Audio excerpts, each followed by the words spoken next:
Shalom. First thing foremost, I want to give all praises and glory and honor that's due to Yahweh, Ba'ashem, Yahweh Shai, Ba'ashem, Rakakwadash. I want to give double honors to the apostles and elders of great millstone that rule well. Blessings and salutations to the hopeful elect. Those in the gospel abroad, lifting up the standard of Yahweh, Ba'ashem, Yahweh Shai, wherever they may be. This is us another lesson through the Spirit. Lord's will to be edifying.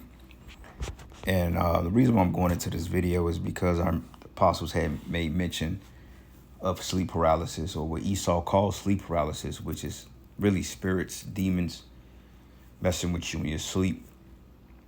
Apostle Gabar also went into there are levels to spirits. Like you have some lower level demons and you have higher level demons, and you got demons that manifest themselves in people.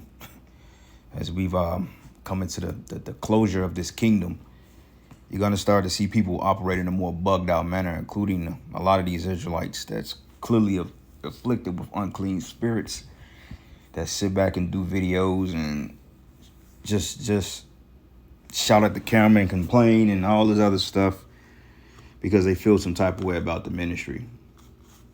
Regardless of it, how you feel about the ministry, the will of the Heavenly Father is going to stand whether you like it or not.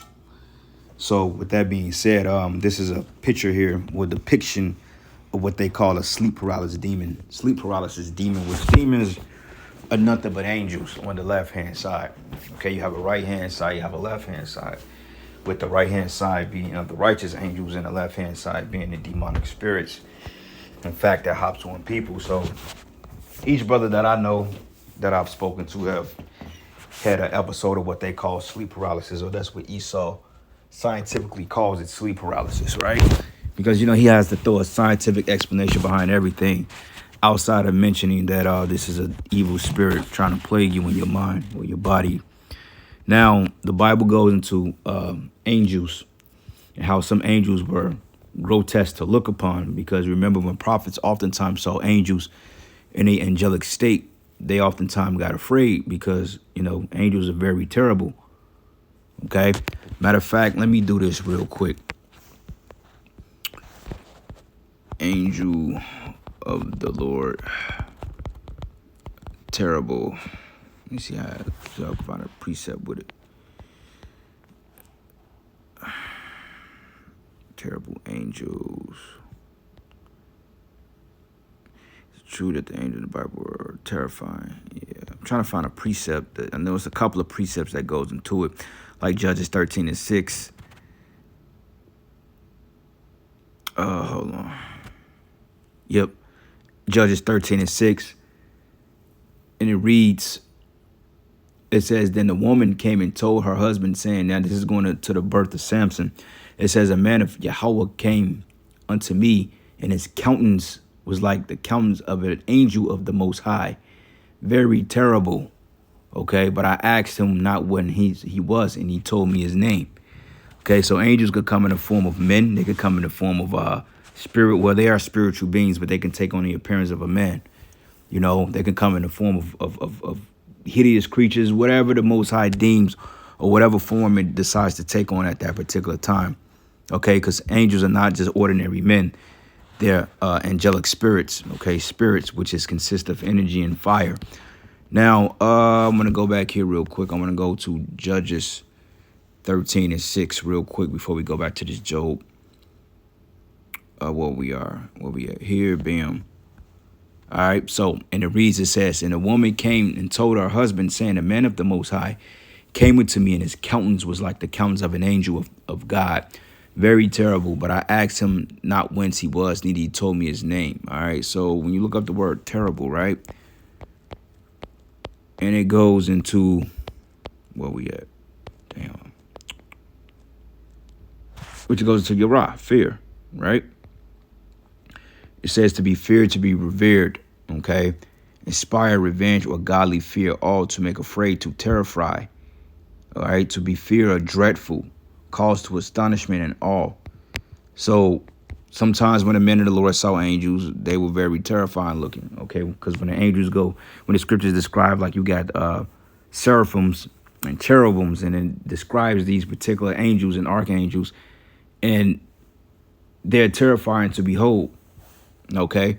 This is why a lot of times angels come in the form of men, because we can fare well with that versus seeing something from the fourth dimension, to say the least. So I just wanted to make that point. But anyway, going back to the illustration here. So this is what they consider, and this is just a figment of people's imaginations, because a lot of times people, they oftentimes make memes or they may draw up what they've saw. Myself, I've dealt with sleep paralysis since I could remember, since being 2-3 years old. And, over times it's got bad. At times it was none at all. Like recently, it's been like the last 3-4 years. I'm going to say like the last 3 years, maybe 3.5-4 years. It's gotten a lot better, but before then, I was getting attacks daily, So I pray and I fast and, ask the Most High for protection.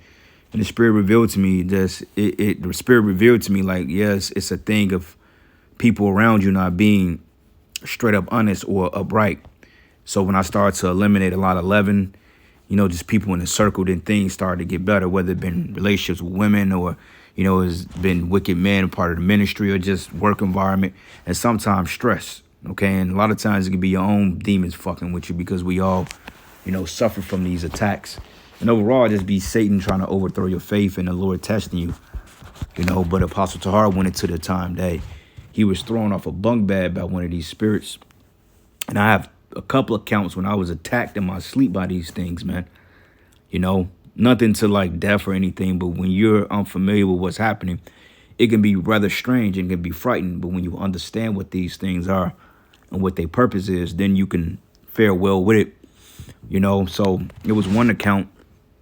I was praying over a brother because he was suffering from some things that was going on in his mind and stuff like that. So I had prayed over him, anointed him, and prayed to him and pretty much exorcised the spirit off him that was plaguing him.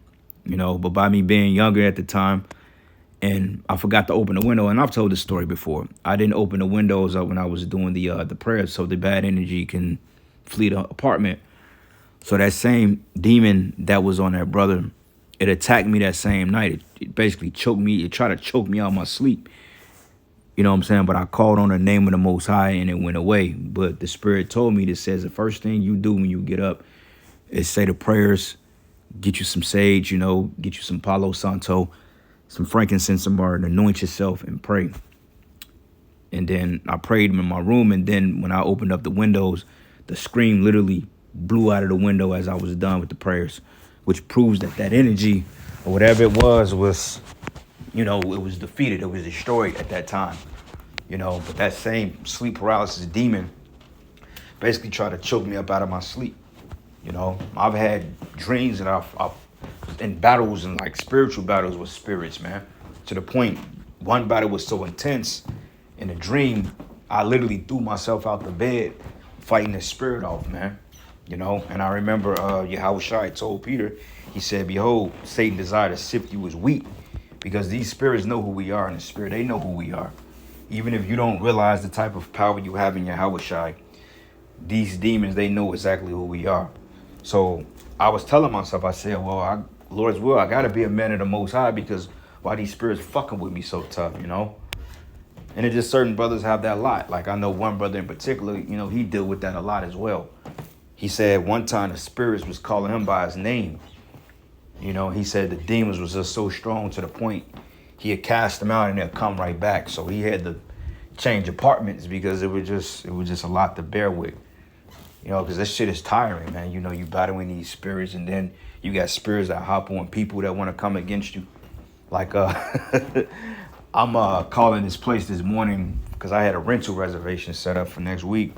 So I called the place because I was trying to, they give you the ability to book your, to kind of check in early to beat the line. So I called customer service earlier to get the number. So I called this place, and basically I was telling the guy, like, look, I'm trying to not book it because it's already booked, but I'm trying to, what am I trying to say, priest? What am I trying to say? I'm trying to check in early. So he was like, yeah, that's fine. You could check in. So when I was breaking down to him the situation, then the dude just started over talking me. Like he just kept over talking. Like he wouldn't let me get a word in. So something I said must have triggered him because, I told him I booked it through a particular website. And as I was trying to explain this situation, I'm like, well, it may try to charge me again, but I've already paid for it. So, but he wouldn't let me get a word out. He just kept over talking me. And then when I was like, damn, can I get a word in? He like, nah, you can't because you booked it through such and such. And that's just when I kind of just rebuked his ass. Like, man, I'm like, you's been a bitch. I told him straightforward. I'm like, you's been a whole bitch right now, bro.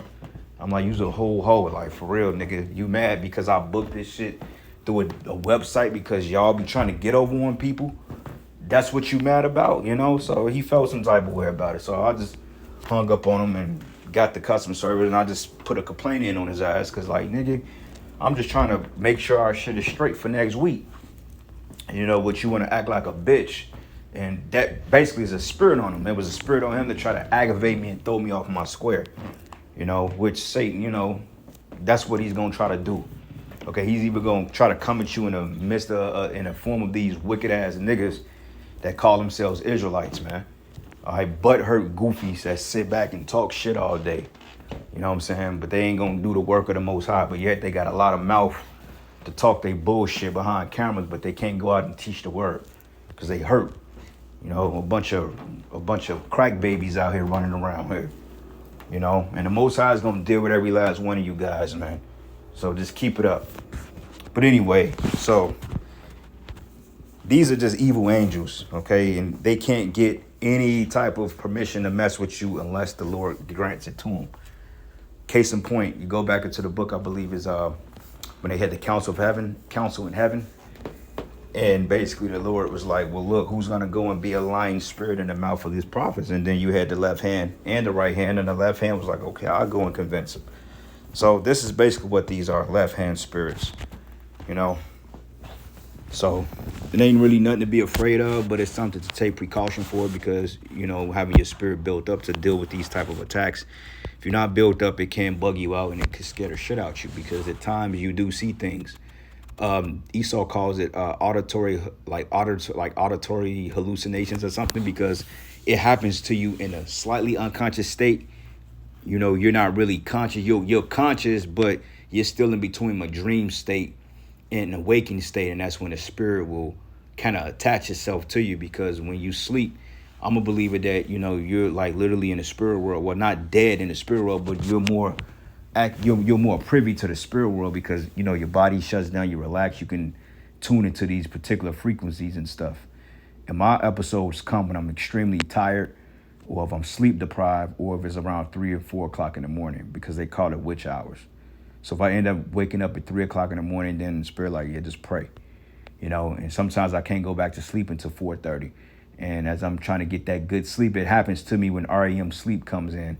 And then that's when these things try to mess with you. But, you rebuke it in the name of the Lord, and usually they go away. All right. They come back, but they go away. But as of lately, it's been, it's been good. The last couple of years, it's been cool. So, hey, call Allah Yahweh Shem Yahweh Shai. But anyway, Salakia, this is the book of Job 4. And I'm going to start at verses. Let's start at verses 13. It says, "And the thoughts and the visions of the night, when deep sleep followed upon men, fear came upon me, and trembling, which made it all my bones to shake. Then a spirit passed before my face, and the hair of my flesh stood up. But it stood still, and I could not discern the form thereof. And the image was before my eyes, and there was silence, and I heard a voice saying, Should a mortal man be just in the Most High?"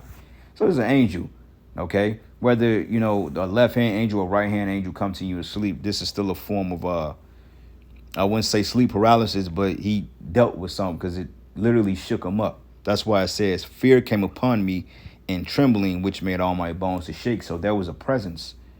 Okay, but it says, in thoughts from the visions of the night, when deep sleep followed upon men. Okay, so this is a lot of times when sleep paralysis occurs. One time I was at my grandmother's crib and it was like 8 o'clock in the morning and I was extremely tired.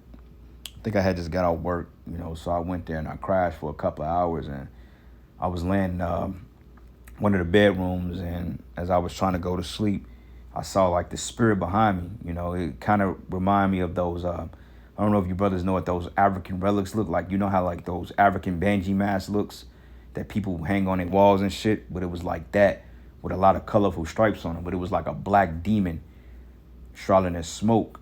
And in my spirit, I seen him behind me, watching me as I was laying on the bed, and I was praying to Yahweh Bashim Yahweh Shai. But, he was like mocking me and shit. He was like trying to talk shit. So I started laughing and rebuked him, then he went away. And like I said, it happens a lot when you're extremely tired, or sleep deprived. And on top of that, my cousins, they a bunch of demons, they smoke weed, cigarettes, all that shit. And all them niggas was there. So, just like a lot of bad energy and shit.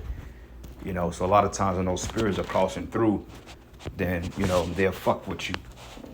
But like the Apostle Tahar was saying, he said, you pray. He said one time they was coming from his ceiling and they tried to hop on him, and he said, nah, not tonight. Because literally it pisses me off, man. It upsets me to the point, when you kind of waking up, you see somebody standing in the room, the first thing you do, you try to knock the motherfucker out. It's been a couple of times I didn't had dreams and, my chick was laying in the bed and I end up putting her ass in the rear naked choke because it wasn't, it wasn't on purpose, but I felt like some fucking with me in my sleep. Sometimes you'll hop up out of the bed and, look like you finna do something. Stuff like that. At times it felt like somebody's running through the damn house in a full sprint. One time I felt like somebody was bamming at my damn door, so it woke me up out of my sleep. It shook me up.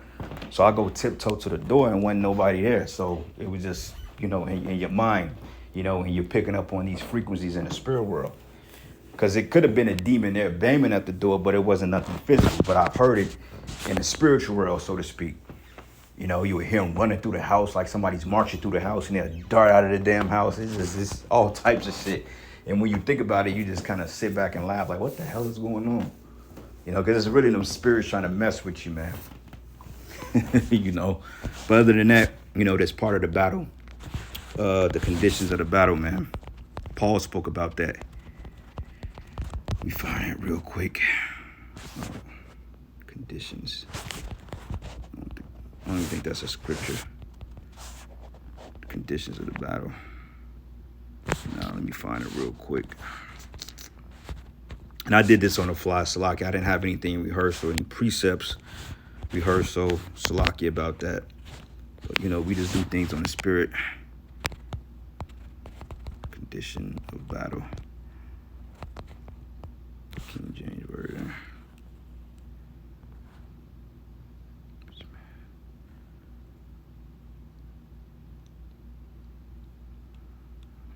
Yeah. Oh, okay. 2nd Ezra 7:57. Oh, that's in the Apocrypha. I thought it was in the old.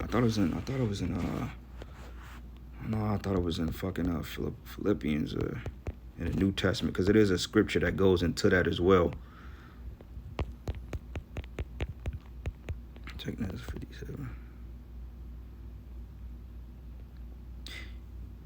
Yep. 2nd Ezra 7:57. It says, "Did he answer me and said, this is the condition of the battle which man that is born upon the earth shall fight, that if he become overcome, he should suffer as thou hast said, but if he get the victory, he should receive the things that I say." And that's the spiritual walk we're in. You got to overcome, because the truth is about overcome. But if you have nothing to overcome, it's probably because the Most High is not dealing with you. The scriptures say the Lord dealeth with men. He chastened men as in he chastened sons, roughly paraphrasing. So if you get that chastening for the Lord, then you're his. But if you got a smooth life and, everything is cool and everything is operating on a perfect frequency, you ain't got no debt, ain't nothing fucking with you, no ailments or nothing like that, then, hey, you probably in the Lord. Ain't a man in the Lord, or you just an extra lucky ass dude. Because each and every last brother in this thing goes through something at a period of time. Like the scriptures goes into how we all suffer within our respective season. Shit. The season of suffering, let me see. Shit, we've been going through quite a bit for the last couple of years. So when things start to kind of lighten up, you get a little nervous, but then you have to reflect and tell yourself, like, wait a minute, I just called 2 pure years of nonstop hell. Okay. So a little 2-month break ain't gonna hurt, to rejoice in, because, you got to rejoice in those battles. But when those trials come back, you have to know how to fight them and take the lessons you learned from the last one to be able to stand strong in these battles, because it's all a spiritual battle at the end of the day.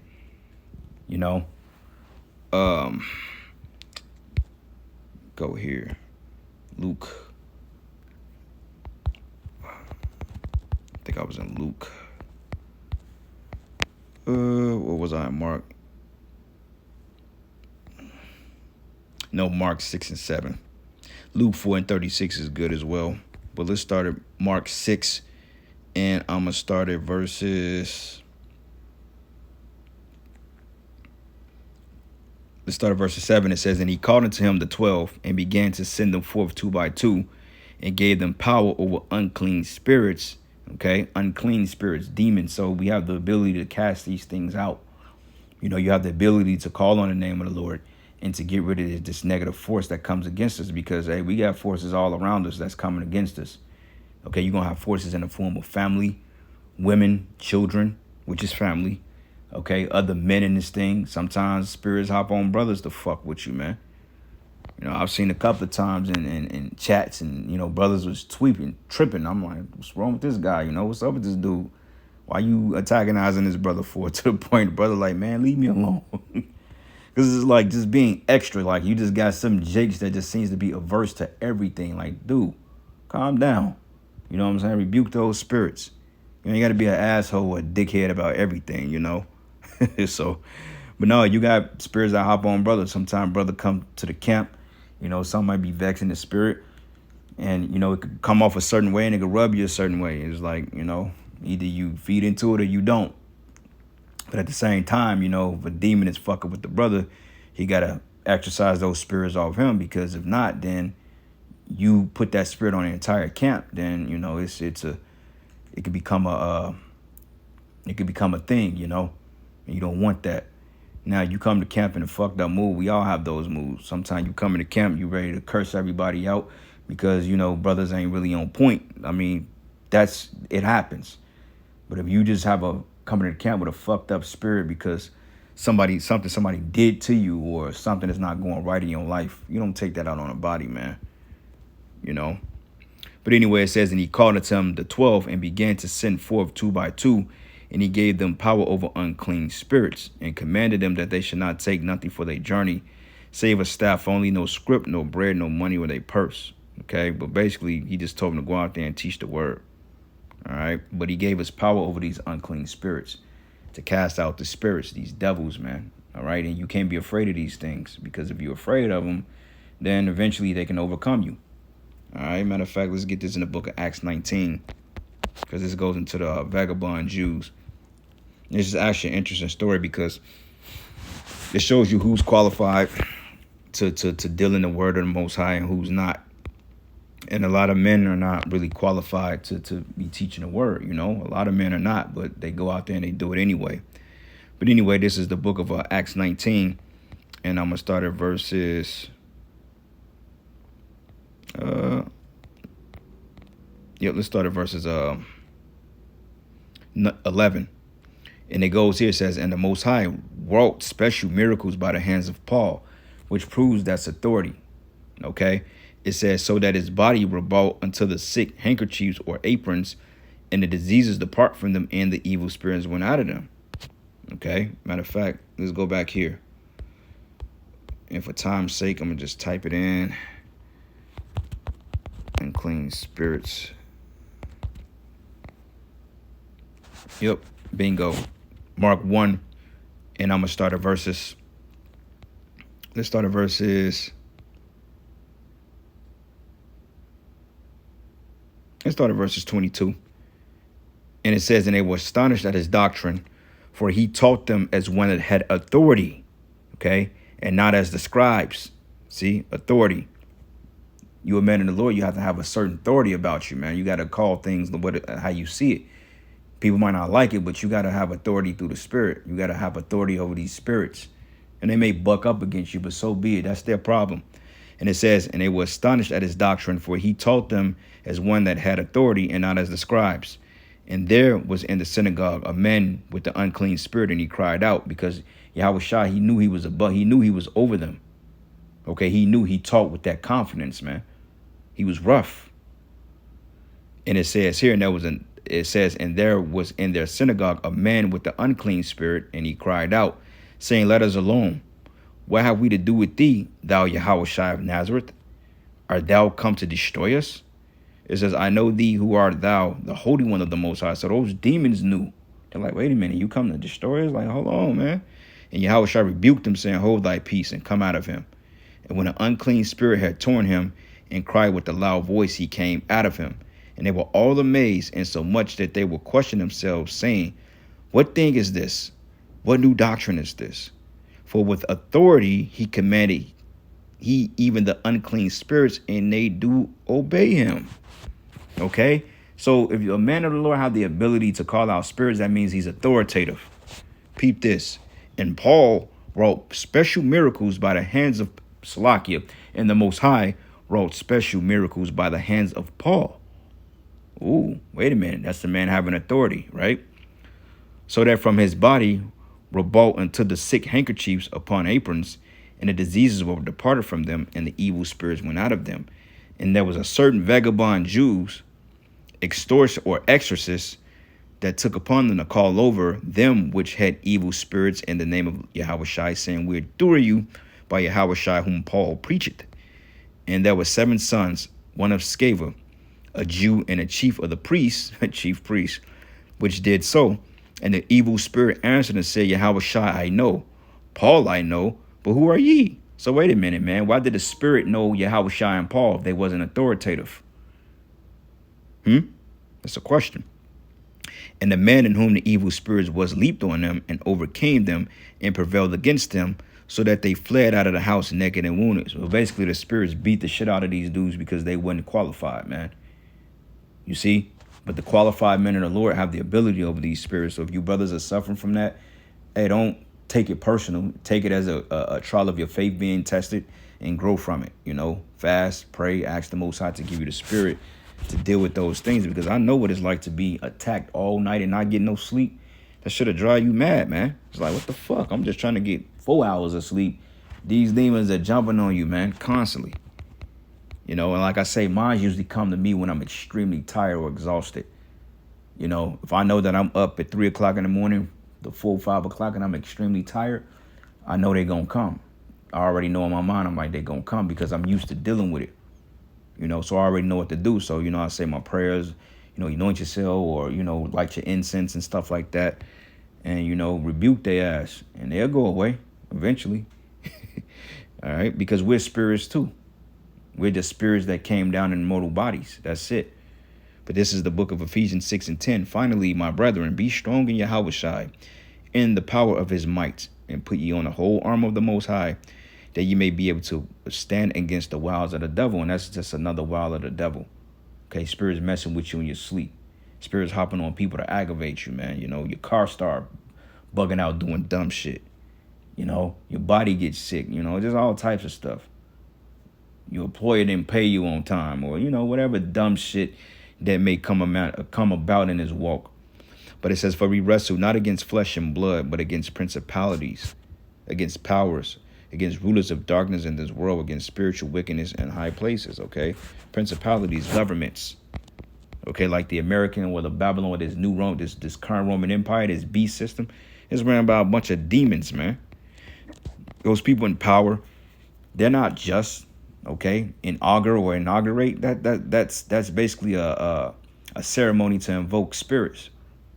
You know, this whole DNC shit they having in Chicago, that's all left hand means, man. They're betwixt the people with their witchcraft. Okay, but a principality, a beginning and an origin, the person or thing that commences, the first thing or thing of a series, extremity of a thing in the corners of a cell, the first place, principality, rule, magistracy, or angel of angels and demons. Okay, like when you think of a magistrate, you think of like a judge. That's why the motherfucker wear black. You know. But anyway, it says, for we wrestle not against flesh and blood, but against principalities, against powers, against rulers of the darkness of this world, and against spiritual wickedness in high places, which is your governments. Wherefore, take it to you the whole armor of the Most High, that you may be able to withstand in the evil day, and having done all to stand. Okay, so yeah, praying, you know, doing the work, asking the Lord for mercy, all these things. And you got to understand that this is You know, this is just part of the walk, man. You're gonna go through it. You're gonna be tried. So for you brothers out there that suffer from this, hey, take it with all joy. You know, obviously the Lord is dealing with you if you're sincere. So with that, all praises and glory and honor that's due to Yahweh Bashim Yahweh Shai. Lord's will, you will edify into the